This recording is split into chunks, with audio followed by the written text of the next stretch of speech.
另外咧，就知道就而家呢個政府之前用咗3萬蚊咧，係請咗呢個退休嘅紀律部隊啦，咁仲有一啲係內地嘅醫護啦。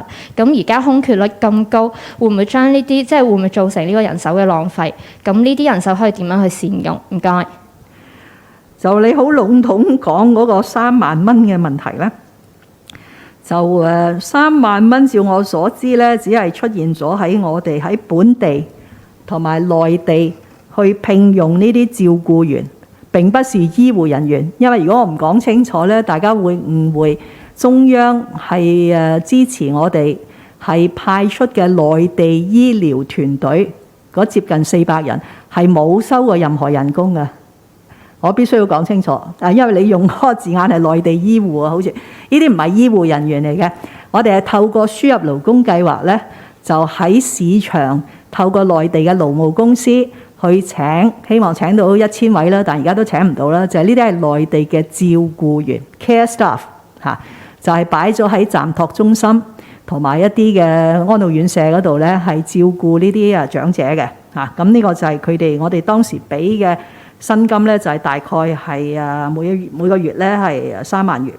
亦都係等於而家啲私營院舍喺我哋放寬咗嘅輸入勞工計劃裏邊咧，自己亦都係招聘緊內地嘅照顧員嚇，但係唔係中央派出嗰幾百位而家喺亞洲國際博覽館社區嗰個治療中心日以繼夜嚟到去聯同醫院管理局喺度參與治療患者嘅內地醫護人員嚇，紀律部隊請佢哋翻嚟做工作用乜嘢嘅薪酬安排呢個算我唔係好掌握嚇，但係大家唔好忘記咧，其實退休嘅同事一般都希望做咗幾廿年之後咧都可以即係休息下啦嚇，咁能夠喺退休之後都願意加入呢個抗疫嘅團隊咧，都唔係因為呢啲薪酬啦，都係希望能夠為香港出一分力。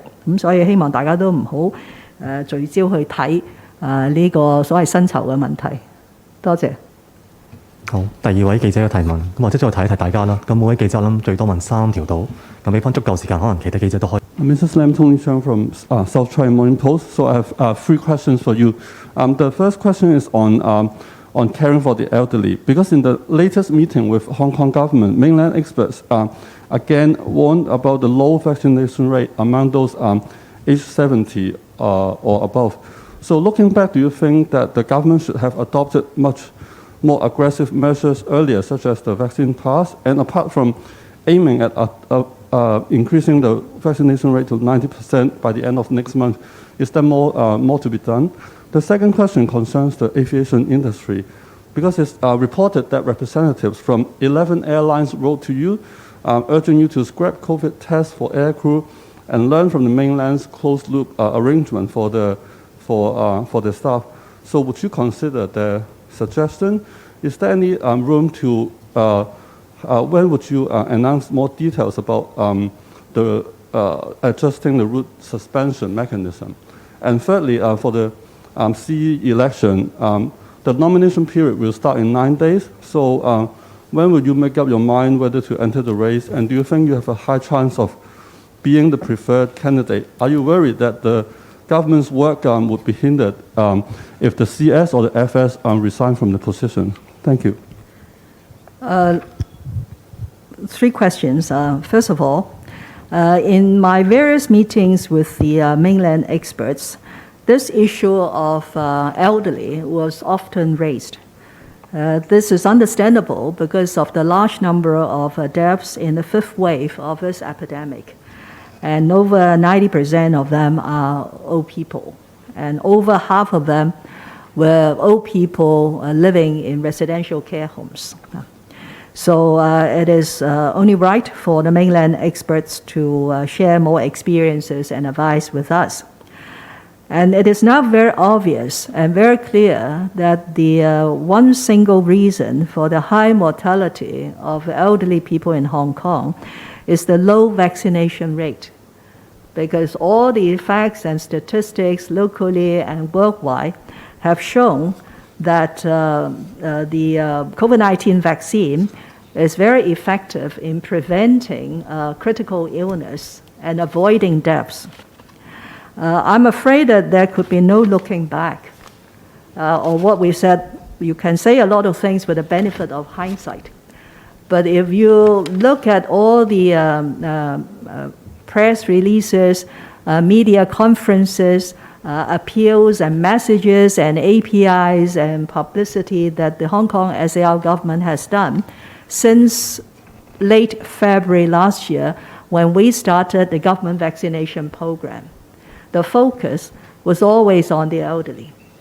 We actually started with the elderly before allowing the younger adults to get the jab. Because everywhere in the world, they started with the elderly. Because they have already gone through that very painful process of seeing elderly people admitted into hospital, rushing into ICUs, putting on ventilation, and then dying. We have seen it, and we have appealed to the people.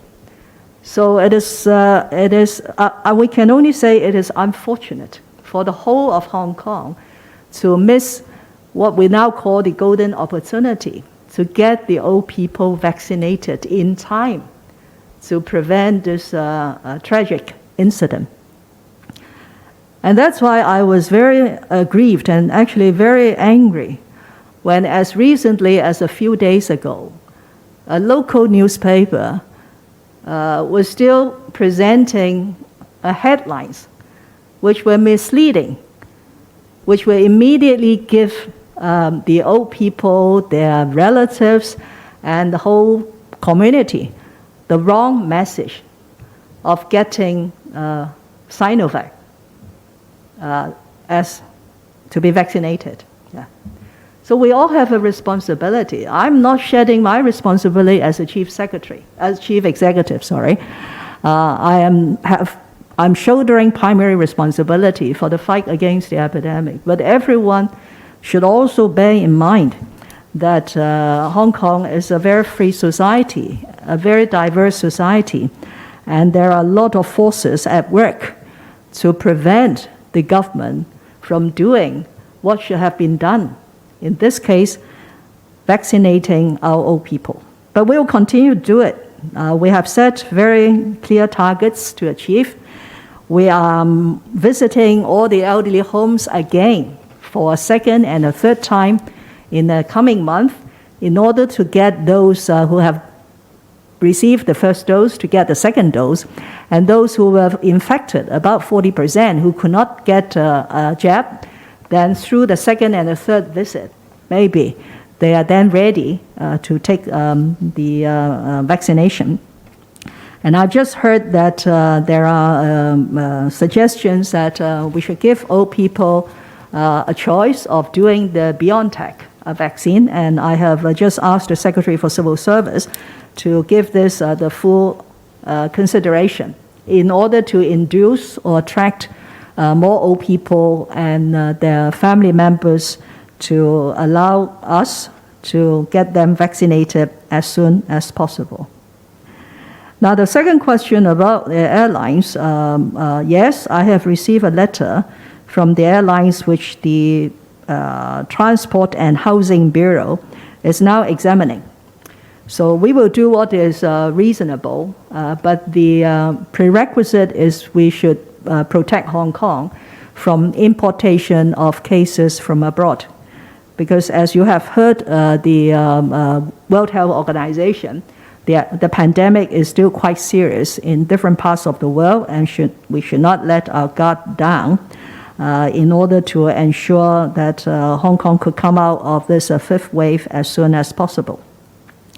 As for the outstanding issues relating to the lifting of the place-specific flight suspension from the 1st of April, that is the route-specific flight suspension, as well as the availability of designated quarantine hotels.